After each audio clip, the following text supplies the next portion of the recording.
ఇదే ఆంధ్రప్రదేశ్లో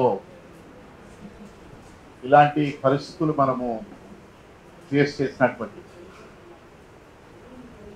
ఎన్కౌంటర్లు చేయడము, కనీసము ఎన్కౌంటర్ చనిపోయినటువంటి వ్యక్తులేవో కూడా ప్రకటించకుండా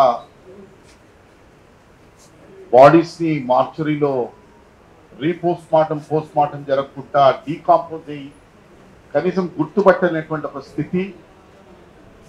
అదేవిధంగా బాడీస్ని కూడా కనీసం హ్యాండ్ ఓవర్ చేయకుండా కాలబెట్టేటటువంటి ఒక దుస్థితి, దుర్మార్గాలను మనం చూసినప్పుడు ఆ రోజు శవాల స్వాధీన కమిటీ అనేటటువంటిది ఒకటి ఫామ్ చేసి పెద్ద ఎత్తున బాడీస్ని హ్యాండ్ ఓవర్ చేయడం అనేటటువంటిది ఒక ప్రజాస్వామిక హక్కు, జీవించే హక్కులో భాగమని ఆ రోజు స్ట్రగుల్ చేసిన తర్వాత అప్పుడున్నటువంటి ఆంధ్రప్రదేశ్ ఆ హక్కుని గుర్తిస్తూ దాదాపుగా ఇప్పటికీ దుర్మార్గంగా బూటకు ఎన్కౌంటర్లు చంపినప్పటికీ బాడీస్ని హ్యాండ్ ఓవర్ చేసేటటువంటి ఒక సాంప్రదాయం మనం చూస్తూ ఉన్నాం.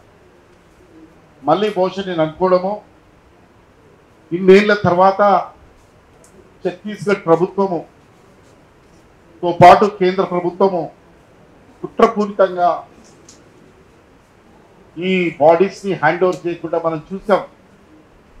కుటుంబీకులు మాట్లాడింది, అక్కడ వెళ్ళినటువంటి వ్యక్తుల్ని ఎంత దారుణంగా మిస్గైడ్ చేస్తూ వాళ్ళని చాలా మానసికంగా ఇబ్బందులకు గురి చేసి పోలీస్ స్టేషన్ పోవడము, మళ్ళీ సూపరింటెండెంట్ కలవడము, హాస్పిటల్ పోవడము, ఫ్యామిలీ సర్టిఫికేట్ అడగడము.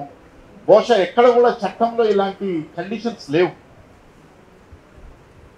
దేశవ్యాప్తంగా ఉండేటటువంటి ఛత్తీస్గఢ్ పోలీస్ కోర్టులో స్టాండింగ్ ఆర్డర్సే కానీ మన రాష్ట్రంలో ఉండే స్టాండింగ్ ఆర్డర్స్ కానీ చాలా స్పష్టంగా ఒక వ్యక్తి చనిపోతే దానికి ఒక ప్రొసీజర్ ఉంది.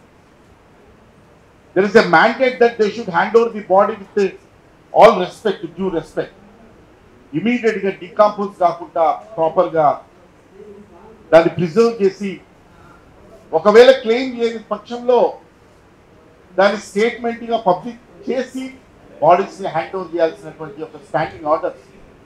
కానీ ఈరోజు స్టాండింగ్ ఆర్డర్స్ లేవు, సుప్రీంకోర్టు తీర్పులు లేవు, రాజ్యాంగం లేదు.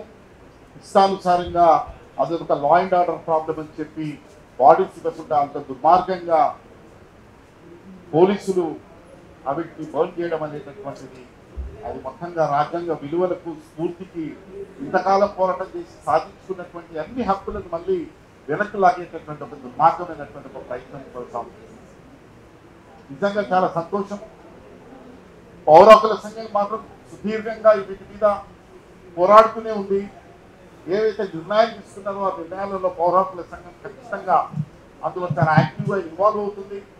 పౌర హక్కుల సంఘంగా హక్కుల దృక్పథంతో కూడా ఒక సభ పెట్టి పెద్ద ఎత్తున మళ్ళీ ఈ హక్కులను ఎట్లా ఇది కాలరాస్తున్నారనేటటువంటిది వీటన్నిటిని దృష్టికి తీసుకొస్తామని తెలియజేస్తూ ఈ అవకాశం ఇచ్చినటువంటి